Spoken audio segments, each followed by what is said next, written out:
4 minutitos para empezar, en lo que terminan de integrarse los demás personas que estaban en la inauguración. Perfecto. Gracias, Renzo. Bye.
Buenos días, comenzamos. No sé si ya está grabándose, Inge, Adri.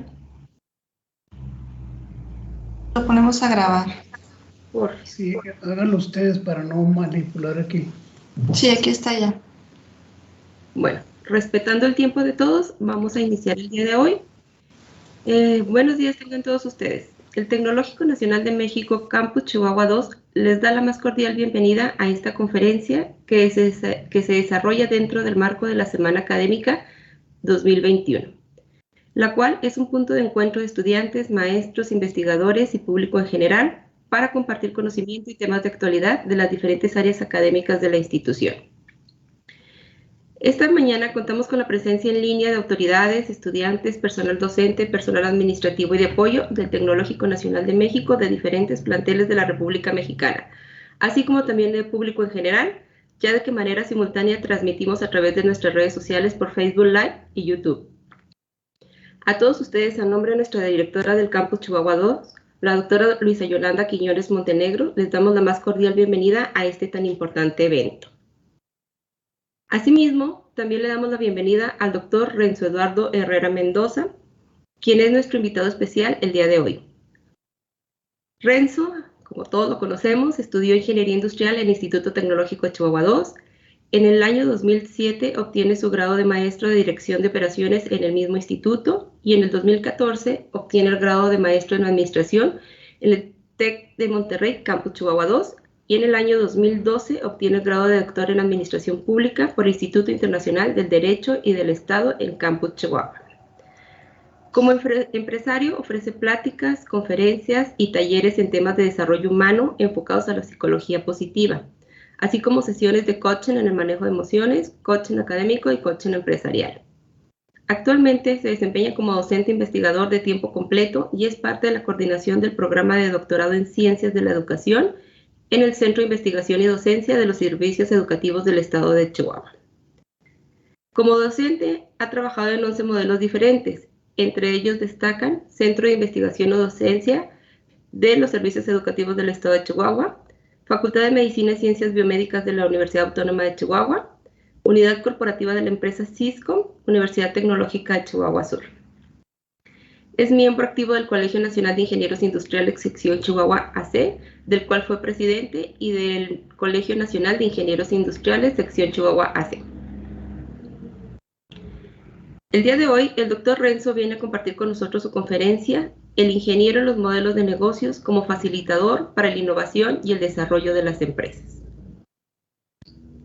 Muy bien, pues bienvenido, Renzo. Les recordamos que por tratarse de un evento en vivo no es posible contar con accesos a cámara y al micrófono de sus equipos, pero al final de su presentación, por medio del chat, daremos espacio a una sesión de preguntas y respuestas.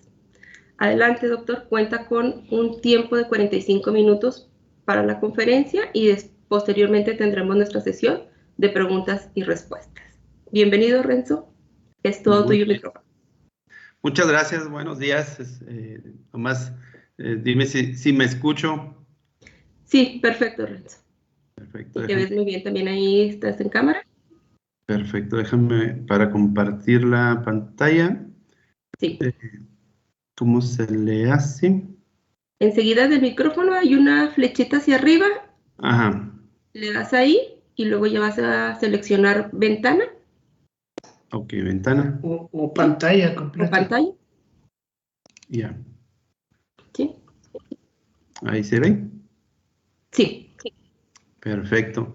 Bueno, pues primero que nada, pues muchas gracias al Tecnológico 2, mi alma mater, y siempre lo diré, contento de ello.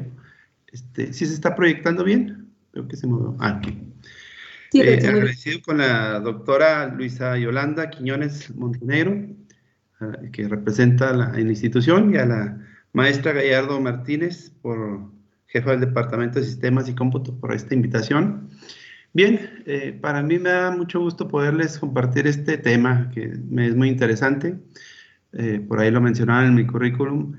Me toca evaluar empresas dentro del premio Chihuahua a la competitividad, y mucho de lo que he observado en estas empresas a lo largo de ya casi 10 años, 9 años, evaluándolo, he visto pues, muchos detalles muy interesantes que en profesionistas es importante recalcarlo, y qué mejor tener la oportunidad de hacerlo ver. Me gustaría empezar con una pregunta para ustedes, y me gustaría que la contestaran, y al último en la sesión de preguntas, a ver si por ahí se contestó.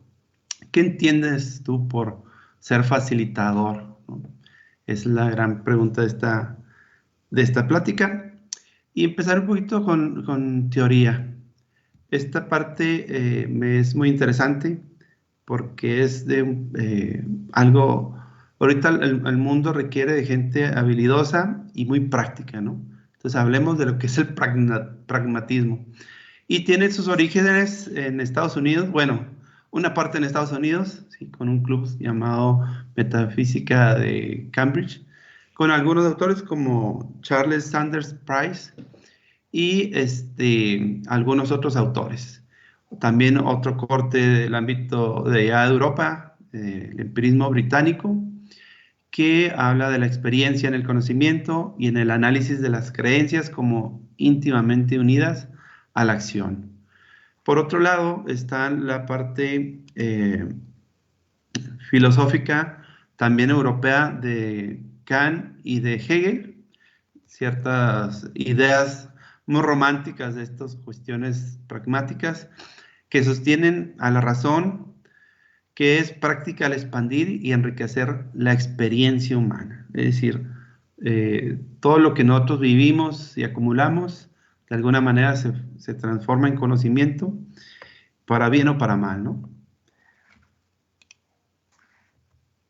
Otros autores, como Alexander Vine, hablan de aquello que a partir de lo cual un hombre está dispuesto a actuar, es decir, ya sea de manera reactiva o proactiva. Otro autor sería William James.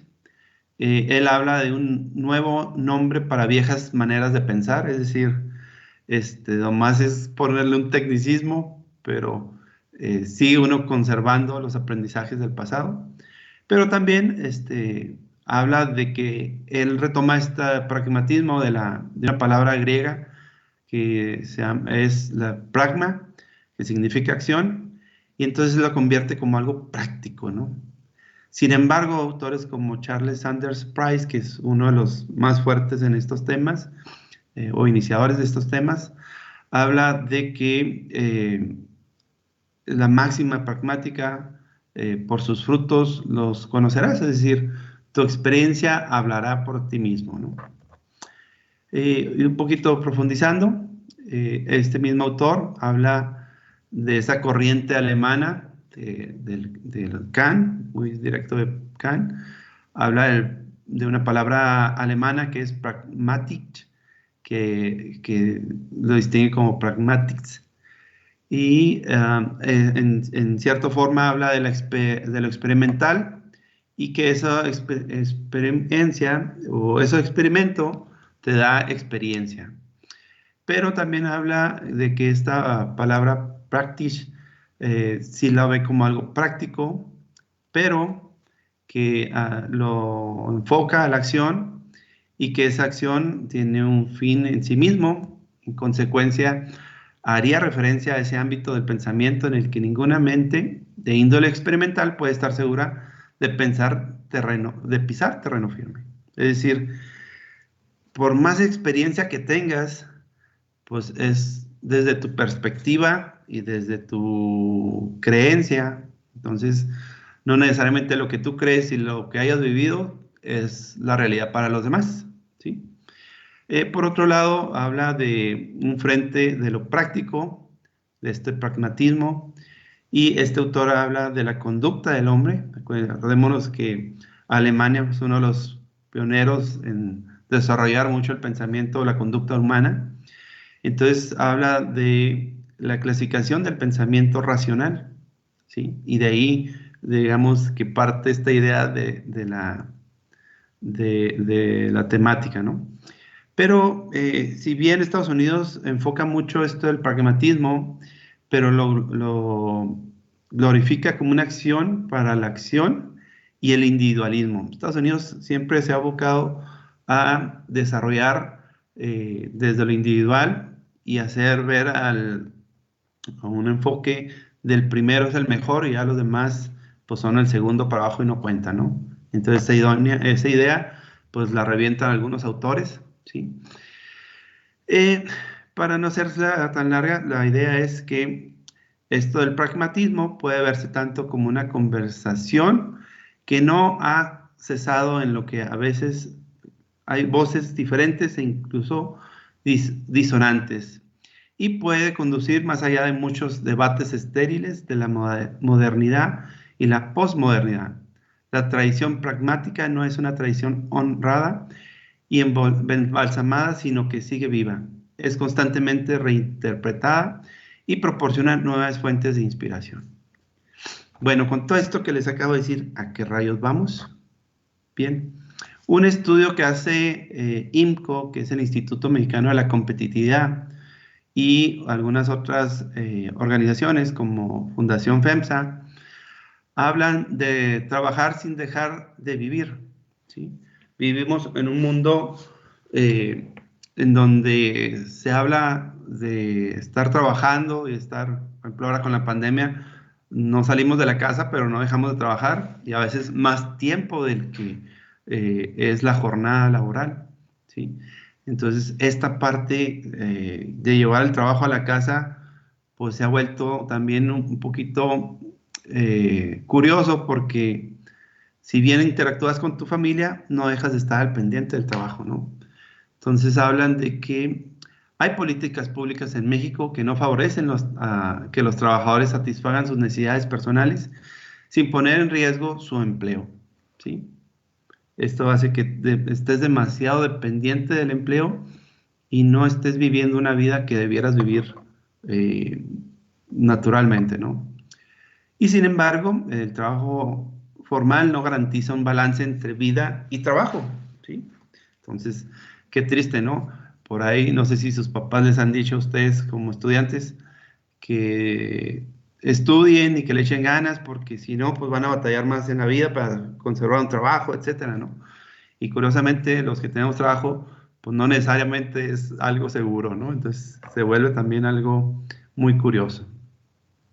Además, en ese mismo estudio que hace IMCO, habla de que la población económicamente activa trabaja en la informalidad, es decir, casi el 60% está en la informalidad y pues bueno, eso restringe algunos derechos laborales, ¿no? Otra estadística muy fuerte es que los que trabajan en maquila, ¿sí? Trabajan al menos media jornada más en horas extras, entonces es algo todavía más crítico, ¿no? Y un 20% hacen trabajos extras para generar un poquito de ingresos, ¿sí? Pueden ser trabajos formales o trabajos informales. Y aunado a eso, en México desde el 1919 empezó una norma oficial mexicana denominada 035 de la Secretaría del Trabajo, y esta habla de los aspectos socioemocionales en el ámbito laboral, ¿sí? Y lo que pretende esta norma es buscar mejorar el ambiente laboral y la calidad de vida de los empleados aquí en México, ¿no? Entonces, esto nos habla de que pues, México es uno de los países que más estresados tiene en su clima laboral, ¿no? Algunas cuestiones en este estudio habla de que existen políticas que deben responder a las necesidades de los trabajadores y a las características de las empresas, que requiere una cultura orientada al bienestar de los trabajadores. El diseño de las políticas debe basarse en un diálogo continuo con los empleados. Y este dato es muy importante y ahorita lo voy a resaltar más adelante. La flexibilidad laboral requiere confianza y orientación a resultados, ¿no? Hay instituciones que ya están acostumbradas por años, antes de la pandemia, de que sus trabajadores estaban desde casa y existe la confianza de que lo que estén haciendo en casa están trabajando y finalmente ellos piden resultados. Aquí en México la pandemia nos obligó a algunos a irnos desde el hogar. Sin embargo, lo importante es generar resultados, ¿no? Otros aspectos es fundamental las políticas de balance de vida-trabajo. Se habla de que México es uno de los países que más trabaja en tiempo, en horas, digamos, pero menos resultados obtiene. Entonces, esa parte de balancear suena algo atractiva. La sustentabilidad de las políticas depende de que se evalúen y difundan los resultados. Es necesario cambiar las ideas sobre lo que necesita la gente para ser productiva. Las políticas no sustituyen un sueldo digno, eso es muy importante resaltarlo. Y bueno, eso fue un estudio que se hizo aparte. Normalmente IMCO hace un reporte anual de cómo es la competitividad en México con respecto al resto del mundo y tiene varios indicadores, tiene alrededor de 85 indicadores en 10 subíndices. El día de hoy me voy a abocar a lo que es mercados de factores, que eso tiene que ver con la parte de producción y la parte laboral, y lo de la innovación, que también hace que las empresas sean de alguna manera sustentables a través del tiempo. Bien, en números redondos, México ocupa la posición número 37 de 43 que se miden en este reporte. Entonces, si se fijan, México está de la parte final de esa tabla, que no es nada sano, hay mucho que trabajar. Y dentro de los indicadores que les decía, el de productividad medida en el trabajo, estamos en la posición número 31, perdón, en la posición 20 en el subindicador de mercado de factores eficientes, y en cuestión de productividad 31, o sea, más alejado. En cuestión de innovación de los sectores económicos, tanto en el gasto en investigación y desarrollo, estamos en la posición 37, de coeficiente de invención, es decir, patentar sus ideas. Y vaya que México tiene mucha gente creativa y que desarrolla muchas cosas nuevas de innovación, pero somos muy malos para patentarlo. Estamos en el lugar 23. Y de producción científica, bueno, seguimos muy deficientes, pese a que hay muchos posgrados, pero no hacen tesis ni hacen investigación científica, bueno, de artículos, perdón. Entonces, en lo que se refiere al mercado de factores, habla de que hace falta reformas al sistema de seguridad social para reducir los costos de la formalidad. Es decir, ese casi 60% de la población económicamente activa, pues no tiene seguridad social, entonces batalla en ese sentido, ¿no? Tus ingresos los generas en el momento, pero no tienes un futuro prometedor cuando te pienses retirar, ¿no? Otro es cooperar con las instituciones de educación superior para alinear los planes educativos con las necesidades del mercado laboral. Por lo general, si bien hay acuerdos, hay vinculaciones, pero estas son muy aleatorias y no son permanentes, ¿no? Entonces, sí es importante que la educación esté constantemente empatada con las necesidades del mercado laboral. Bueno, ya aquí más localmente, esta información la tomé del Consejo de Desarrollo Económico de Chihuahua, nos dice que el 54% del personal ocupado se encuentra en las micro y pequeñas empresas, ¿sí? Más de la mitad de la gente ocupada laboralmente está en pequeñas y medianas empresas. Ahora bien, de ese porcentaje, casi el 87% gana entre el 1 y el 3 salarios mínimos, lo que representa 142 pesos más o menos, entre 425 pesos diarios, ¿no? Imagínate, como profesionista ganar esto, ¿no? Y esta es nuestra realidad. Bien, pues bueno, ya entrando más a tema, quiero que observen esta imagen. Es una imagen, las ubico, es una camioneta, un vehículo que está encharcado, está inundado, ¿sí? Y el piloto está adentro del vehículo, y quiero que observen 3 puntos que señalo, ¿sí? El primero de ellos es la mano derecha está posicionada en el volante.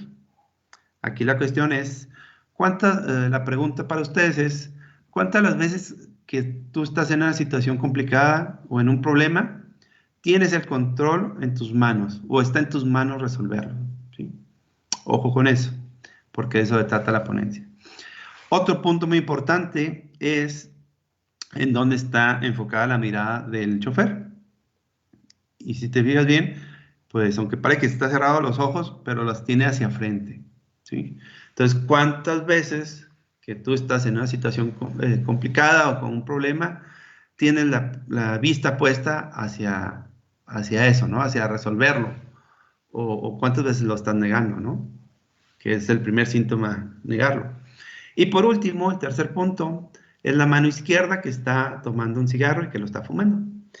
Lo cual aquí representa nuestros hábitos, tanto buenos y malos, que nos hacen como persona, y en ese mismo sentido, pues, estamos viviendo día a día, si estamos conviviendo, si estamos trabajando, van a estar ahí esos hábitos, ¿no? Entonces, en nuestra vida cotidiana o en la vida laboral se presentan estas dos cosas. Por un lado, hay organizaciones que tienen algo muy sofisticado, por lo general la industria extranjera, y en negocios pequeños y medianos, pues tenemos a medias tintas lo necesario, ¿no? Para caminar, mis indicadores básicos, y con eso funcionamos, ¿no? Quizás pudiéramos avanzar a más desarrollo, pero bueno, el detalle es que funcionamos y a partir de ahí tenemos que ir para adelante.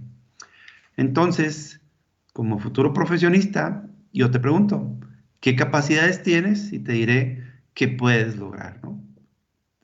Estoy convencido que muchas de tus habilidades y destrezas están ahí y pueden hacerte potencializar el día de mañana.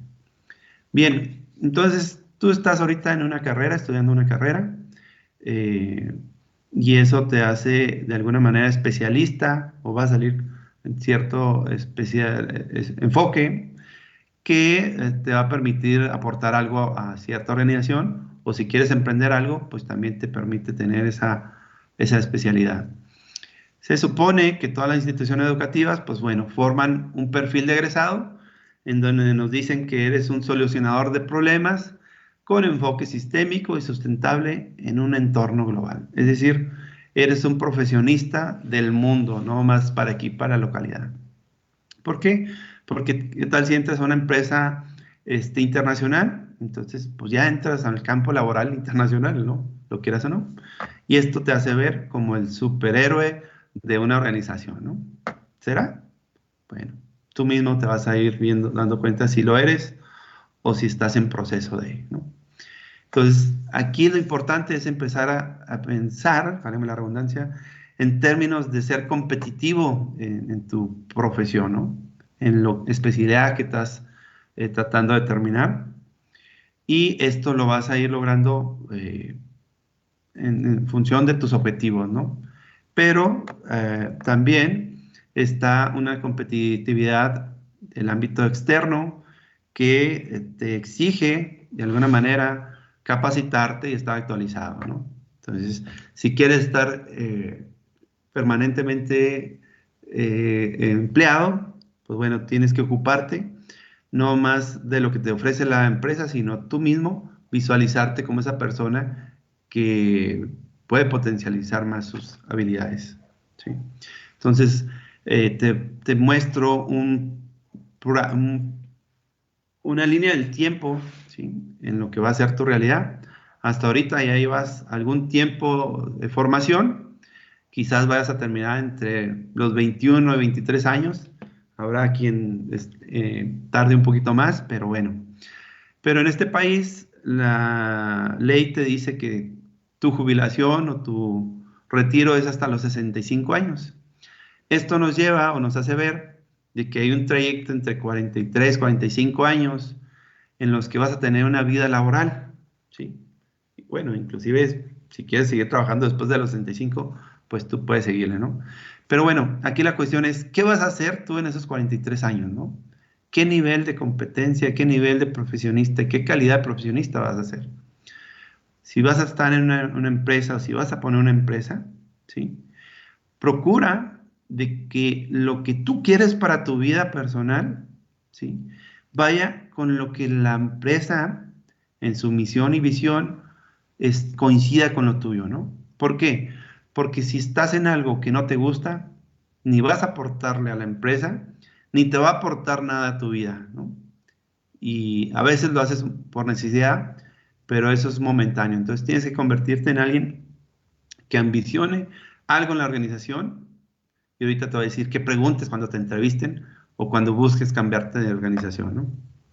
Bien, entonces, algo muy importante que todo profesionista debe conocer es cómo funciona un modelo de negocio, ¿no? Independientemente si es producto, servicio o comercialización, es importante que tengas en cuenta quiénes son los clientes, ¿sí?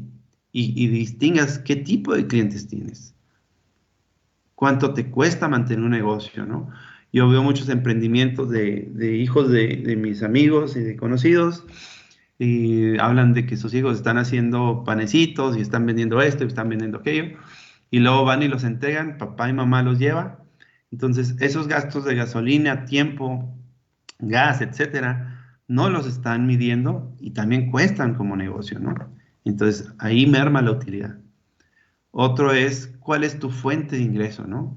Quizás no nada más sea el producto, no nada más sea el servicio, sino puede haber souvenirs, puede haber capacitaciones, puede haber varias cosas, ¿no? ¿Cuál es tu recurso clave? ¿Sí? Y esto yo siempre se los pregunto a las empresas, y es aquí donde muchas empresas tienen esa problemática, que no saben cuál es su recurso clave y gastan mucha energía y mucho tiempo en procesos que no son recursos claves para la empresa y pierdes objetividad con tus clientes. Otra es, ¿cuál es tu actividad clave? ¿Sí? ¿Cuál es la actividad que puede pasar? Puede faltarte otras actividades, pero si no está esa, se muere tu empresa, ¿no? Entonces, ojo con eso, porque ustedes van a ser parte de dar soluciones a una organización. Y también, ¿quién es tu competencia, no? La competencia es algo que tienes que estar viendo día a día y ver los mercados, no más en tu rubro, sino en algo que el cliente o que tu posible cliente pueda desviar su atención de tu organización para comprar otra cosa, ¿no? Que sustituya lo que tú haces, ¿no? Y por último, ¿por qué compran mis clientes lo que hago, no? Entonces, si un profesionista tiene en cuenta estas cuestiones, pues ya va a tener en mente qué es lo que hace su función en una organización, ¿sí? Entonces, yo como profesional, como profesionista y especializado, soy parte de esos recursos claves de la organización, ¿sí? Por mis conocimientos, mis habilidades, etcétera. Y eso está muy ligado a la propuesta de valor, ¿sí? Y por ejemplo, si yo soy alguien de ingeniería informática, yo soy alguien de sistemas, pues tengo que entender que todo lo que yo haga, ¿sí? Va a fortalecer esa propuesta de valor y a la par me va a dar, le va a dar a la organización esa relación con el cliente y la capacidad de generar ingresos para la organización. Entonces, en términos de modelos competitivos, pues bueno, hay que pensar constantemente en esa reflexión estratégica.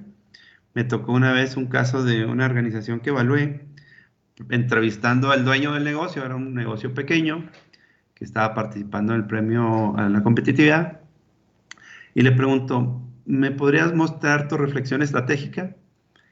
Y me sonríe y me dice, claro, con todo gusto, nomás explícame qué es eso. Y no, pues ya con esa respuesta me contestó todo, ¿ah? Le dije, bueno, tienes tu misión, visión, indicadores de resultados, a lo que quieres lograr. Ah, los tengo por ahí alzados en mi computadora. Ok, los tienes alzados en tu computadora. ¿Lo sabe tu gente? No, ¿para qué? Eso es muy personal.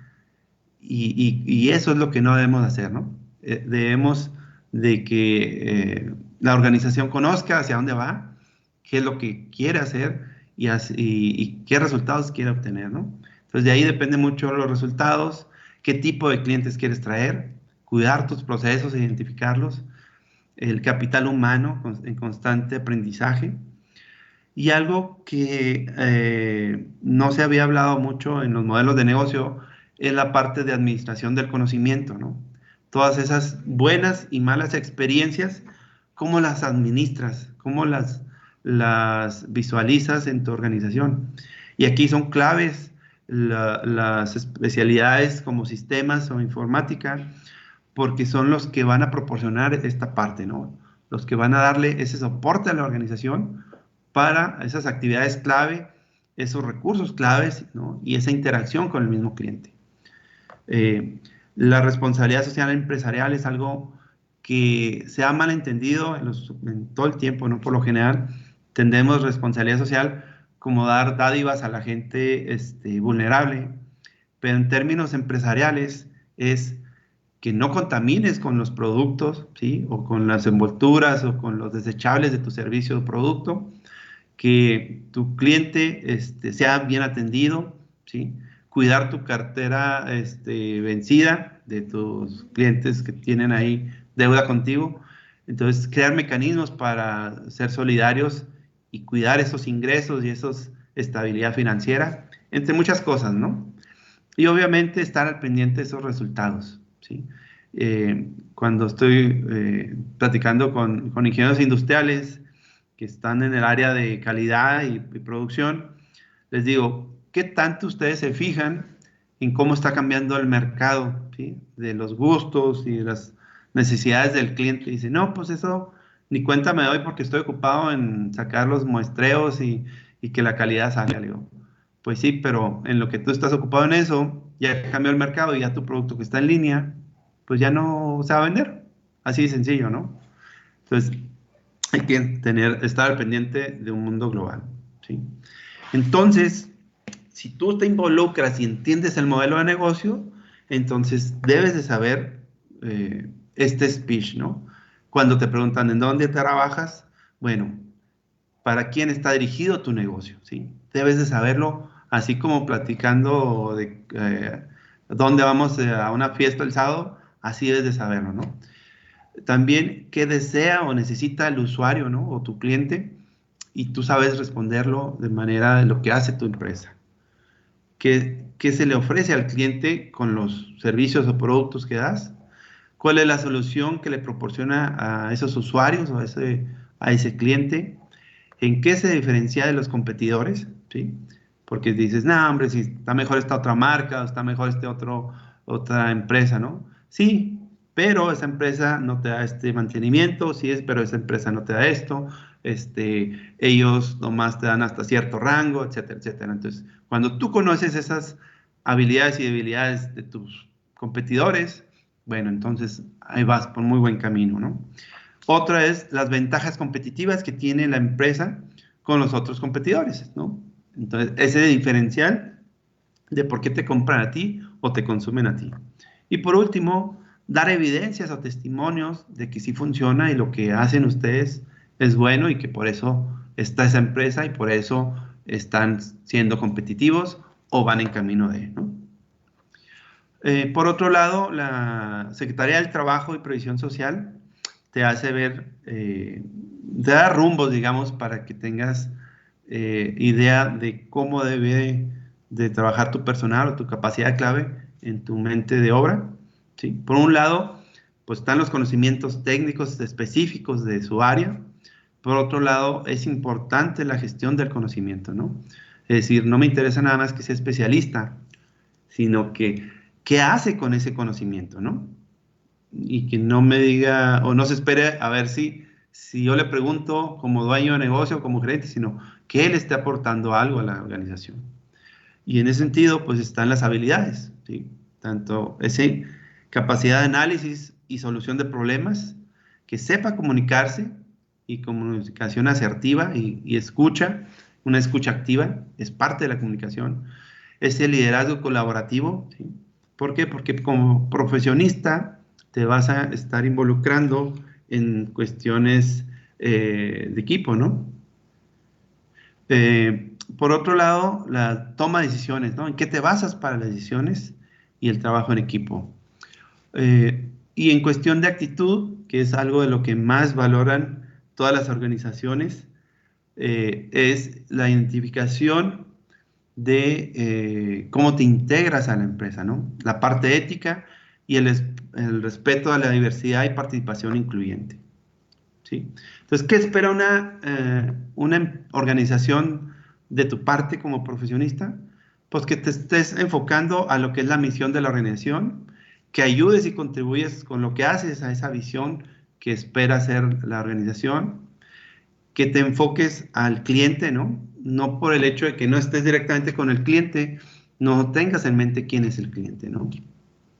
Que te enfoques a las metas y a los resultados, enfoques a la mejoría y al desarrollo continuo, ¿sí? Que aportes tu idea, por muy mínima que sea, ten por seguro que va a ser de valor para la empresa. Y bueno, pues ya lo demás de participación en equipo es un deber ser que estás obligado a trabajar en una organización. Que estés comprometido y dedicado, entre otras cosas.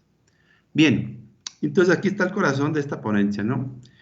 Si tú conoces un modelo de negocios o si sabes qué es lo que hace tu organización en todo ese ámbito, sabrás cómo darle al cliente, y aquí es una buena cuestión, hay que entender que hay clientes externos, que quizás es el que te compra, pero también hay clientes de estos externos que son proveedores, que es un cliente que demanda ciertas características de atención, ¿no? Entonces tienes que entender esa parte y saber cómo darle la información o lo que tú interactúas con él. Pero también hay los clientes internos, ¿no? Si eres un supervisor o estás en un departamento y provees a otro departamento, ya sea producción, administrativo, etcétera, pues también son clientes internos que interactúan contigo, ¿sí? Entonces, es importante que tengas eso. Entonces, los sistemas que produzcas o que estés al tanto o que estés creando tienen que vincularse con esos procesos que le permita a todo el personal. A mí me llama mucho la atención de los candados que ponen en las organizaciones, y a la hora que quieres que la gente conozca cosas, pues no conoce nada porque hay demasiados candados, ¿no? Entonces, yo invito a que siempre las organizaciones estén más abiertas, entre más conozcan. Imagínate que cada nivel operativo, ¿no? O cada personal, por muy operativo que sea, piense y vea como el dueño de la empresa, como el gerente de la organización, ¿no? Que tenga al tanto todo y que le permita dar soluciones importantes a la organización, ¿no? Entonces, por eso los mecanismos o las aplicaciones y sistemas que se creen, pues me van a dar esa información que me va a administrar el conocimiento y mi capacidad de reaccionar o de actuar o de generar, ¿no? Yo recuerdo en una de mis empresas, una vez un cliente me dice, me pide cotizaciones y me dice, oye, ¿cómo estás dando caro? Qué bárbaro, ya hablé a otros lados, etcétera, ¿no? Y más que molestarme, dije, wow, esta es una llamada de atención para leer el entorno que estoy teniendo, ¿no? Entonces me puse a hacer, una vez que colgué, inmediato me puse a trabajar y hice un benchmarking de qué estaba haciendo la competencia y los que yo visualizaba como competencia. Y efectivamente estaba por arriba de la competencia, pero dije, bueno, ¿qué puedo hacer además de bajar precios y ajustarlo? Sí, y de lo que no está haciendo la competencia, ¿no? Entonces yo agregué valor al servicio que daba, y eso es lo que me ha permitido y lo he cacareado para que mis clientes, ¿sí? Aunque me compren y postventa y postservicio, me sigan recomendando, ¿no? Porque sí, efectivamente, sigo siendo caro, un poquito más arriba del mercado, pero eso me permite dar ese plus a la gente, ¿no? ¿Por qué? Porque me llaman a la hora que necesitan y no cualquiera lo hace, ¿no? Entonces, hay ciertos diferenciales que me permiten a mí estar vigente, ¿no?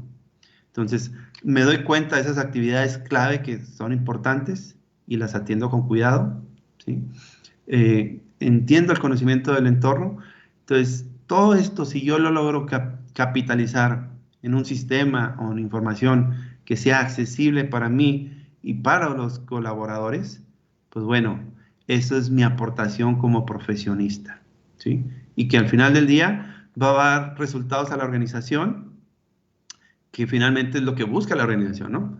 Una empresa es lucrativa y entre más lucra, sin dañar a otros, pues bueno, eso es lo que te va a permitir seguir estando vigente, ¿no? Y en ese sentido, para estar vigente, bueno, se requieren estos 10 puntos, ¿no? Y hasta más me atrevería a decir, pero ahorita lo que exige más el mercado es que tengas un liderazgo sustentable y sostenible, ¿no? No que nomás lideres un proyecto o que te encargues de algo, ¿no? Sino que eso lo mantengas y la gente te lo reconozca. Que tengas presencia y carácter, ¿sí? Hace unos 8 años, algunas universidades del sur de Estados Unidos, junto con el Sistema Tecnológico de Monterrey de aquí en México, hicieron un estudio de mercado sobre los ingenieros industriales de aquí de este país que se generaban, y evaluaban que verdaderamente era algo de lo mejor que se producía en el país y en el mundo, los ingenieros de aquí de México. Pero un indicador muy importante que estaba ausente era precisamente ese carácter y esa presencia como líderes, ¿no? Incluso gerentes de Maquila no se las creían cuando estaban en reuniones corporativas, porque en su rostro y en su presencia, en su proyección, no se les notaba ese carácter de la persona, ¿no? Entonces, en los manejos de conflicto, pues es algo que debe trabajar, ¿no? Es un área de oportunidad para las instituciones, para los formadores de profesionistas. Un estudio que hizo el Tecnológico Chihuahua hace ya algunos años habló de factores y roles funcionales para los trabajos colaborativos. Y en este estudio se analizó o se obtuvo como resultado de que aquí en México duran hasta 4 años para integrar equipos importantes de trabajo. Entonces es algo muy lento y es algo que no te da velocidad para reaccionar en una empresa, ¿no? Lograr alcanzar un equipo top en 4 años, pues imagínate, una empresa ya la tronaste y ni siquiera te has conformado, ¿no? Entonces, como profesionistas tenemos que estar más abiertos y adaptarnos a las circunstancias, integrarnos a equipos verdaderos de trabajo y ver esa interrelación que debemos de tener y sobre todo la responsabilidad y el compromiso que tenemos de darle a nuestro equipo de trabajo, pero con la compañía, ¿no? Con la empresa. Por otro lado, también un mexicano de Guadalajara hizo un sistema de trabajo y él lo llamó o lo definió como sistema eficaz de la actitud. Él se fue a trabajar la actitud, dice, porque el conocimiento lo puedo transmitir y lo puedo capacitar al trabajador, pero sus creencias o sus miedos son los que me limitan como gente de mi empresa. Entonces, desarrolló dentro de ese sistema una encuesta para los trabajadores, ¿no? Y lo que resultó y rescató de esto fueron 4 aspectos muy importantes. Lo primero es que la empresa no sabe o no le pregunta lo que espera al trabajador de él, ¿sí? Entonces lo deja trabajar, le explica qué trabajo va a desarrollar y ahí lo deja, ¿no? Pero nunca le pregunta qué es lo que espera de él, ¿no? Otra es que nunca es tomado en cuenta, ¿no? En realidad se les pide la opinión, pero muy diverso, ¿no? Entonces, la toma de decisiones la toma el jefe de él. Otro es que el líder no se interesa por la persona, ¿no? Se interesa por los resultados y lo que hace, pero no hacia la persona, ¿no? Es decir, si le trabaja más tiempo extra, si tiene que salir del trabajo, etcétera, no le interesa, ¿no? Dice, oye, me vas a mermar mis resultados, así que te pido que te apures, ¿no? Y por último, siento que no hay una conexión con la organización, ¿no? Como que hago lo que hago, pero no me siento relacionado con lo que hace, ¿no? Bien. ¿Cómo andamos de tiempo? ¿Ya me van a cortar o me dan chance de 10 minutos? 5 minutitos, Renzo. Bueno. Me voy a que conozcas tus fortalezas y debilidades, tu análisis FODAS, que lo trabajes y que lo veas con tu equipo de trabajo, con tus colaboradores, porque esto te va a permitir desarrollar esos sistemas, esas aplicaciones, esa información a las que te dan como resultado las capacidades y habilidades de la empresa, ¿sí? Bien, yo miraría a la parte de productividad. Hay una definición que marca la Agencia Europea de Productividad y dice, es el grado de utilización efectiva de cada elemento de producción. Es sobre todo una actitud mental, busca la constante mejora de lo que ya existe, está basado sobre la convicción de que uno puede hacer las cosas mejor hoy que ayer y mejor que mañana y mejor mañana que hoy. Requiere esfuerzos continuados para adaptar las actividades económicas a las condiciones ambientales y aplicar nuevas técnicas y métodos. Es la firme creencia del progreso humano.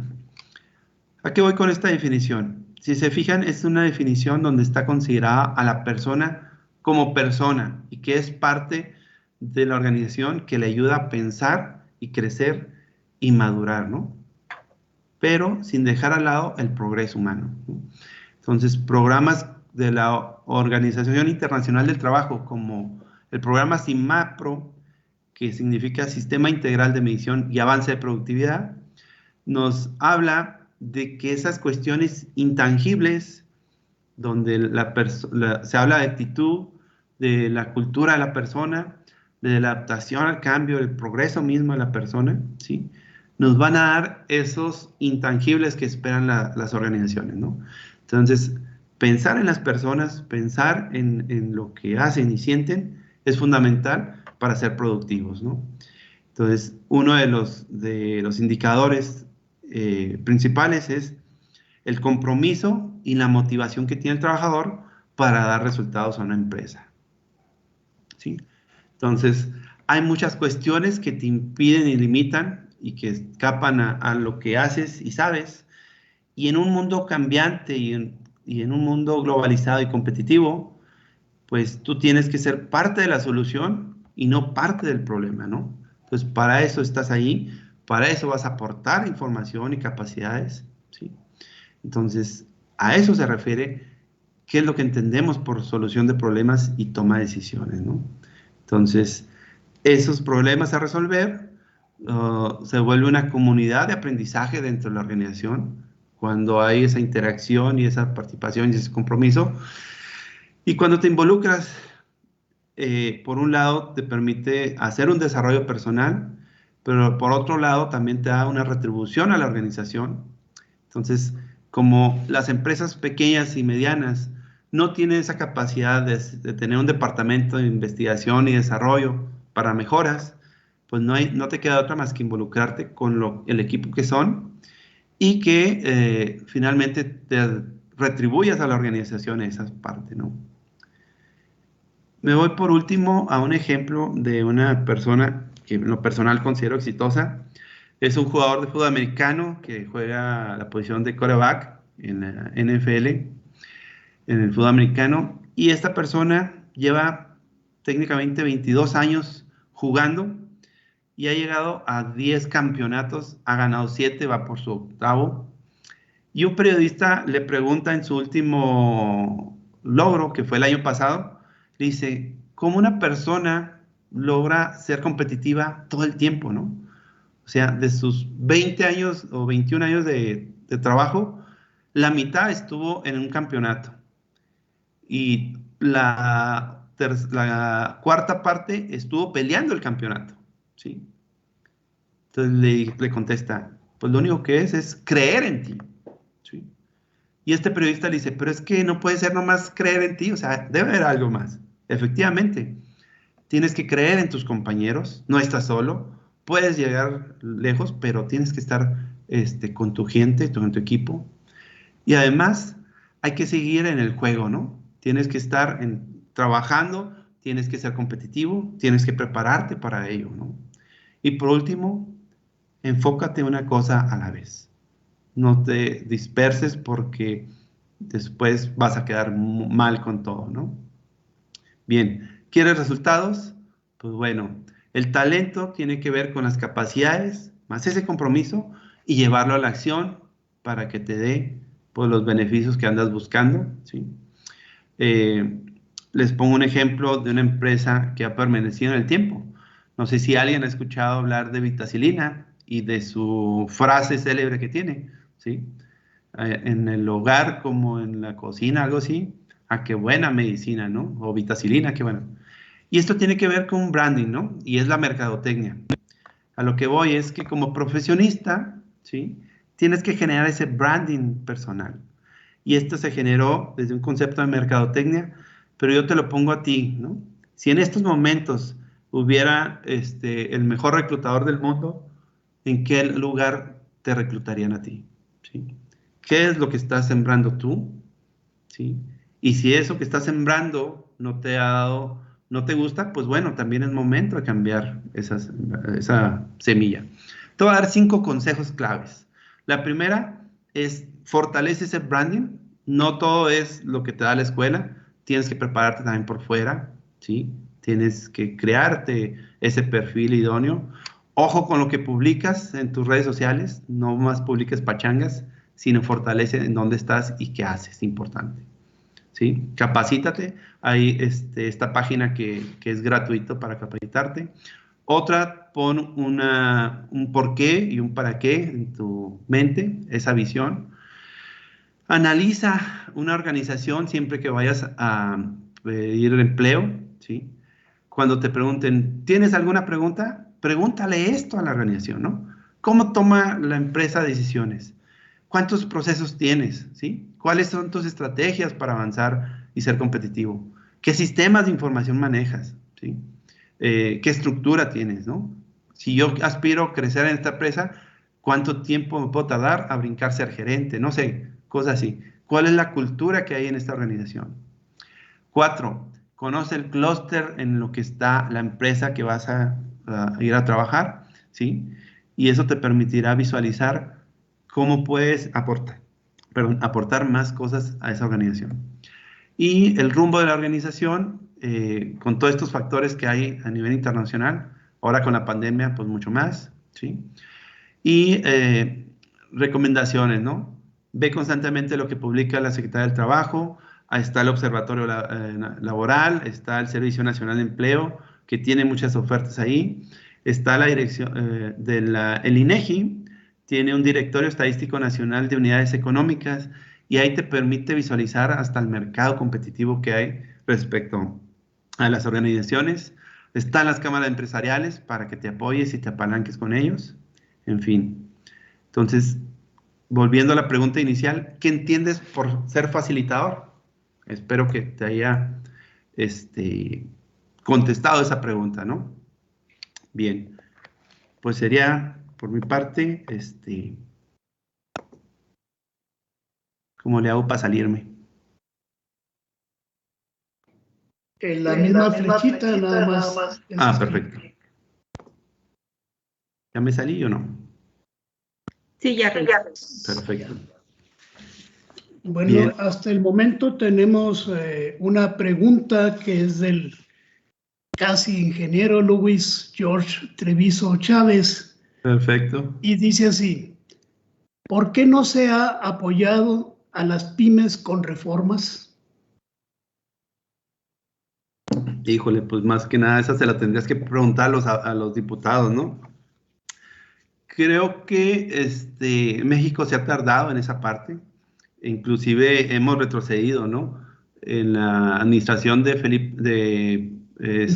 Peña Nieto, empezaron con Felipe Calderón 500 incubadoras para fortalecer a las MIPYMES. Con Peña Nieto se cortaron a, creo que como 280, algo así. Y con esta administración también se ha cortado mucho el presupuesto. Entonces, pues bueno, hay una gran necesidad de fortalecer a ese campo, ¿no? Pero bien, yo creo que más que fortalecer ahí es que no hay una cultura, ¿no? Desde nuestra formación en el hogar, ni en las instituciones educativas, no hay una formación hacia el enfoque empresarial, ¿no? Hay otra pregunta de Sergio Chávez Castillo. Argumenta la pregunta diciendo: ¿dónde recae la responsabilidad por la falta de innovación en México, en las empresas o en los tecnólogos? Si una empresa no está dispuesta a pagar más a un tecnólogo para que busque e implemente mejoras, ¿es todavía responsabilidad del tecnólogo buscarlas? ¿No es por eso que muchos ingenieros se van de México? Pues ahora sí que no tengo mucha respuesta para ello. Sí, México está desperdiciando el talento que hay, pero también los centros de investigación ahorita están siendo parte de ese desarrollo de tecnología, pero me parece que la triple hélice ha venido a reforzar esa parte, ¿no?